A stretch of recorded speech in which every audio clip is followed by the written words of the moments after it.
जैसा कि हमने लास्ट लेक्चर में डिस्कस किया था कि बहुत सारे वर्कर्स और पीजेंट्स फूड राइट्स कर रहे थे।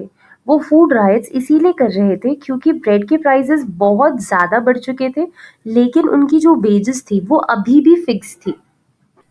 तो इसी वजह से बहुत सारे पीजेंट्स एंड वर्कर्स जो सबसिस्टेंस क्राइसिस से पीड़ित थे, उन्होंने रिवोल्ट करना स्टार्ट कर दिया, विद्रोह करना स्टार्ट कर दिया। बेसिकली वो अपोज कर रहे थे किंग और उसकी राज्य को। तो जो भी पीजेंट्स थे वो कोई चेंज ला नहीं पा रहे थे क्योंकि उनके पास कोई जरिया नहीं था। चाहे वो इकोनॉमिक चेंज हो, चाहे वो सोशल चेंज हो, वो अपनी कंडीशन में कोई सुधार नहीं ला पा रहे थे। उन्हें लगा कि ये जो पूरा रिवोल्ट करने का काम है वो शायद एजुकेटेड और जो ज़्यादा रिच लोग थे, जो ज़्यादा प्रॉस्परस क्लासेस थी थर्ड एस्टेट की, वो कर पाएंगे। इसीलिए अब वो उनसे उम्मीद लगा के बैठ गए कि जो एजुकेटेड और प्रॉस्परस लोग हैं, जो रिच लोग हैं थर्ड एस्टेट के, शायद वो हमारी कंडीशन में सुधार ला पाए। तो 18 सेंचुरी में एक न्यू सोशल ग्रुप इमर्ज होना स्टार्ट हो गया जिसका नाम था द मिडिल क्लास। अब ये मिडिल क्लास सेक्शन में कौन कौन आते थे? उसमें कुछ मर्चेंट्स थे और कुछ मैन्युफैक्चरर्स थे। ऐसे लोग जो बिजनेस कर रहे थे या ऐसे लोग जो कोई ना कोई चीज़ प्रोड्यूस कर रहे थे, कोई ना कोई गुड्स प्रोड्यूस कर रहे थे। अब ये जो भी मर्चेंट्स है वो पैसा कैसे कमा रहे थे? ओवरसीज ट्रेड से। यहाँ का जो भी सामान है वो वहाँ ले जाते थे और बेचते थे, और जो वहाँ का सामान है वो यहाँ लेकर आकर बेचते थे। इस तरह से ये सारे लोग पैसे कमाने लगे। अब जो मैन्युफैक्चरर्स थे थर्ड एस्टेट के, वो बेसिकली क्या मैन्युफैक्चर करते थे? वो वुलन और सिल्क टेक्सटाइल्स मैन्युफैक्चर करते थे। टेक्सटाइल्स का मतलब होता है फैब्रिक, कपड़ा। वुलन और सिल्क के बने हुए कपड़े ये लोग मैन्युफैक्चर करते थे, बनाते थे। और इन्हीं जो टेक्सटाइल्स है, जो फैब्रिक्स है, इसे एक्सपोर्ट किया जाता था। अगर एक्सपोर्ट नहीं किया जाता था तो जो भी रिच लोग थे एस्टेट के, वो सारे लोग ये टेक्सटाइल्स को खरीदते थे। तो जो भी ये मैन्युफैक्चरर्स वुलन या सिल्क टेक्सटाइल्स मैन्युफैक्चर करते थे, वो या तो एक्सपोर्ट की जाती थी या फिर एस्टेट के जो रिच लोग थे वो लोग खरीदते थे। मर्चेंट्स और बिजनेसमैन के अलावा लॉयर्स और एडमिनिस्ट्रेटिव ऑफिशियल्स भी थर्ड एस्टेट को बिलोंग करते थे।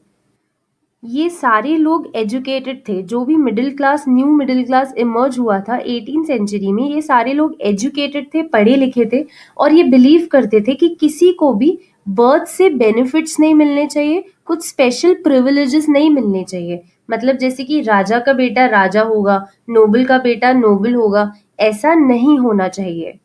ये जो भी बेनिफिट्स दिए जा रहे थे, उन्हें लग रहा था, जो एजुकेटेड लोग थे उनका मानना था कि ये सारे बेनिफिट्स मेरिट के बेसिस पर देने चाहिए, काबिलियत के बेसिस पर देना चाहिए। जैसे जो नोबल्स थे उन्हें बर्थ से राइट था कि उन्हें बेटर जॉब अपॉर्चुनिटीज मिलेंगी गवर्नमेंट में।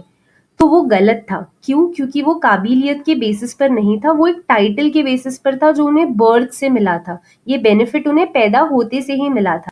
इंटरनेट लैंग्वेज में बोलूँ तो नेपोटिज्म। नेपोटिज्म का मतलब होता है कि अभी हम देख रहे हैं कि जो फिल्म स्टार्स के बच्चे हैं उन्हें पहले बेनिफिट्स दिया जाता है, और जो बाकी लोग हैं, एक्टर्स हैं जो बहुत ज़्यादा काबिल है, उन्हें अपॉर्चुनिटीज़ नहीं मिलती है। तो अगर हम उस टाइम की बात करें तो वहाँ पे भी नेपोटिज्म हो रहा था। जो भी नोबल्स के बच्चे थे या जो भी फर्स्ट या सेकंड एस्टेट को बिलोंग करते थे, उन्हें बहुत सारे प्रिविलेजेस थे क्योंकि वो उस एस्टेट को बिलोंग करते थे, और काबिलियत के बेसिस पर चीज़ें नहीं होती थी फ्रांस में। ये जो आइडियाज़ थी कि सबको इक्वली ट्रीट करना चाहिए और उन्हें स्पेशल बेनिफिट्स नहीं देने चाहिए, उनको बर्थ से ही प्रिविलेजेस नहीं देने चाहिए, ये सारे आइडियाज़ कुछ फिलोसोफर्स ने सामने रखी लोगों के। अब ये फिलोसोफर्स के बारे में हम अभी डिस्कस करेंगे। तो सबसे पहले ऐसे फिलोसोफर थे जॉन लॉक। जॉन लॉक ने एक बुक लिखी थी जिसका नाम था टू ट्रीटिसेस ऑफ गवर्नमेंट। ट्रीटिसेस का मतलब होता है ऐसे या पेपर, या फिर आप समझ सकते हो जैसे कोई थीसिस। तो उन्होंने ये बुक लिखी थी जिसमें उन्होंने क्या प्रपोज किया था ये हम देखेंगे अभी। इस बुक में उन्होंने जो डिवाइन और एब्सोल्यूट राइट होता है मोनार्क का, राजा का जो डिवाइन और एब्सोल्यूट राइट है, उसे झूठा ठहराया। अब ये डिवाइन और एब्सोल्यूट राइट था क्या राजा का, हम ये देखते हैं। 16 से 18 सेंचुरी तक जो भी यूरोप की कंट्रीज थी वहाँ पे एक मान्यता थी कि जो भी राजा है उसे जो भी अधिकार मिले हैं वो सारे अधिकार उसे भगवान से मिले हैं। तो इस वजह से जो भी फर्स्ट, सेकंड या थर्ड एस्टेट के लोग थे वो लोग राजा को बता नहीं सकते थे कि आपको क्या करना है। राजा उनकी इच्छाओं के हिसाब से काम नहीं करता था, उनकी विल के हिसाब से काम नहीं करता था। और इसका ये भी मतलब हुआ कि कोई भी इंसान अगर कोशिश करता है कि वो राजा को उसकी गद्दी से हटाए या उसके पावर्स को रिस्ट्रिक्ट करे, कम करे और अपनी चलाए कंट्री में, तो वो भगवान की विल के अगेंस्ट में है, भगवान की इच्छा के अगेंस्ट में है। तो जो भी लोग राजा के अधिकारों पे सवाल उठाते थे, ऐसा माना जाता था कि वो एक पवित्र चीज को होने से रोक रहे हैं और वो भगवान की विल, भगवान की इच्छा के अगेंस्ट में जा रहे हैं। बेसिकली ये जो डॉक्ट्रीन था, ये डॉक्ट्रीन बताता था कि राजा के पास एब्सोल्यूट राइट्स है, उसके पास वो हर सारे राइट्स है और कोई भी वो राइट्स पे क्वेश्चन नहीं उठा सकता।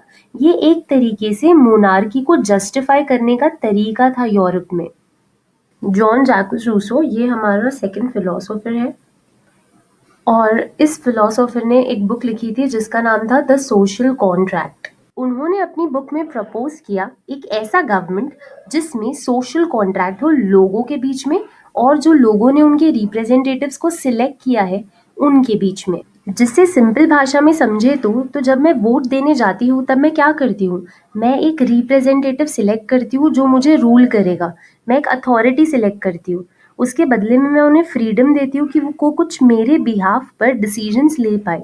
तो मैं ये फ्रीडम सरेंडर कर रही हूँ। उसके बदले में मैं एक्सपेक्ट करती हूँ कि जो भी रिप्रेजेंटेटिव रहेगा वो मेरे बाकी जो बचे हुए राइट्स है उनका ध्यान रखेगा और मेरी भलाई करेगा। तो इस तरह से हम दोनों के बीच में तो इस तरह से हम दोनों के बीच एक सोशल कॉन्ट्रैक्ट बनता है। मैं अपने कुछ फ्रीडम सरेंडर कर रही हूँ कि ताकि जो सामने वाला मेरा रिप्रेजेंटेटिव है वो मेरे बाकी बचे हुए राइट्स का ध्यान रख सके और पूरी सोसाइटी में सोशल ऑर्डर मेंटेन कर सके। हमारे तीसरे फिलोसोफर है मॉन्टेस्क्यू। उन्होंने एक बुक लिखी द स्पिरिट ऑफ लॉज। उस बुक में उन्होंने बताया कि हमें गवर्नमेंट के 3 हिस्से करने चाहिए। वो 3 हिस्से होने चाहिए लेजिस्लेटिव, एग्जीक्यूटिव और जुडिशरी। लेजिस्लेटिव जो है वो कानून बनाने का काम करेगा, एग्जीक्यूटिव वो लॉ को, वो कानून को इम्प्लीमेंट करने का काम करेगा और जो जुडिशरी है अगर कानून को इंटरप्रेट करने में, उसे समझने में कोई दिक्कत होती है या लोगों के बीच में कानूनी झगड़े होते हैं, उन्हें सुलझाने का काम करेगा। तो ये जो मॉडल मॉन्टेस्क्यू ने पुट फॉरवर्ड किया था वो सबसे पहले यूएसए ने अपनाया था जब उसे ब्रिटेन से इंडिपेंडेंस मिल गई थी।